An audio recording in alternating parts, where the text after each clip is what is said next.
Hello again from Woodland Park. It's another video. I'm building the drawers for my cabinet. I started out with 4 full sheets of plywood, like that one over there, 1/2-inch plywood, and rough cut all the drawers to these sizes. Actually, these are rough cut. These are all sized correctly for the drawers. Excuse the handheld, I'll try to be steady. I put grooves in all of them to hold the drawer bottoms, and I'm going to do box joints next and then show you how the drawers go together. So I'll be back in a few minutes. This is going to be a short video on how to make drawers. First of all, I made this jig for making drawers, box joints actually, and it goes in the miter slot like that. What we're going to try and do is take the drawer pieces. I have the stacked dado head in here set at exactly 1/2 inch, and then we're going to take the drawer pieces and run them through 2 at a time to cut interlocking finger joints, and then see if we have a drawer. I'm going to change the camera and zoom in, but this is the first drawer I ever made, so the great part about video is if it doesn't work, I can erase it and do another one. So here we go. Okay, so hopefully you can just see my hands in this one. These are the 2 drawer sides that I'm going to use, and they already have a groove cut out for the drawer bottom. So to make mirror images, I have to put them together like this, and I'm going to clamp them together and run them through my jig 2 at a time so that they match perfectly. That's about right there, and that is pretty good. So I'm going to clamp this one together, same direction, with enough room to clear the fence.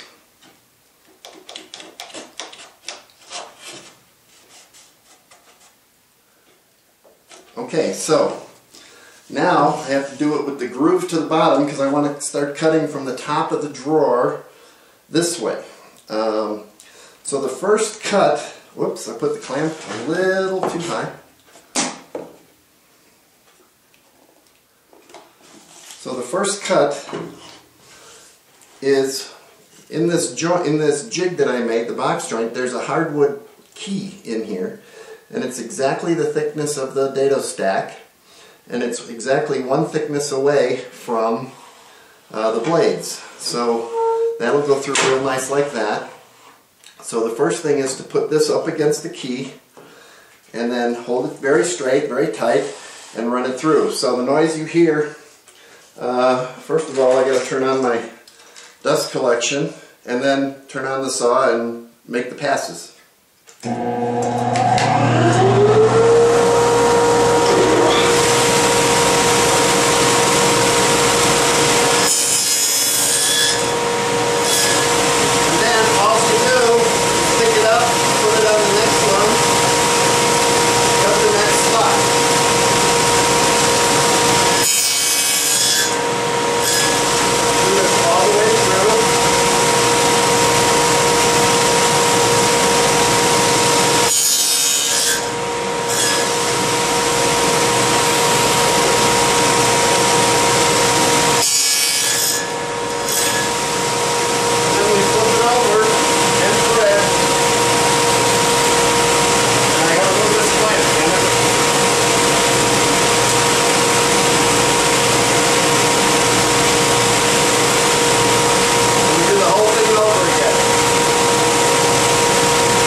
that are mirror images of each other. Now I'm going to get the drawer front and back.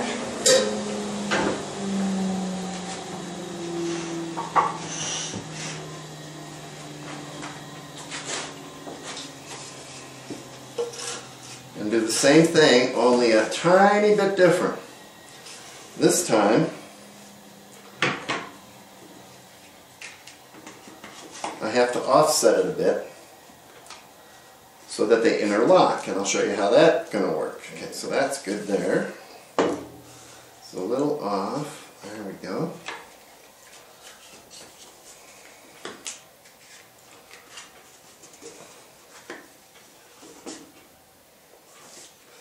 Okay, so last time we started here.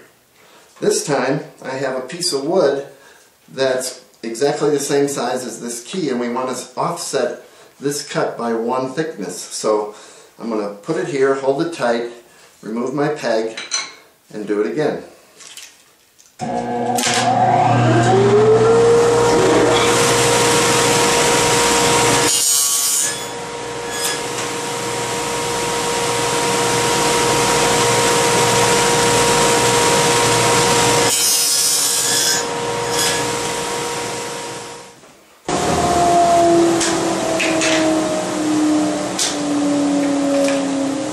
These are my front and backs, and these are the side pieces that I just cut. And you'll see that if I did this right, see, they just fit together like that.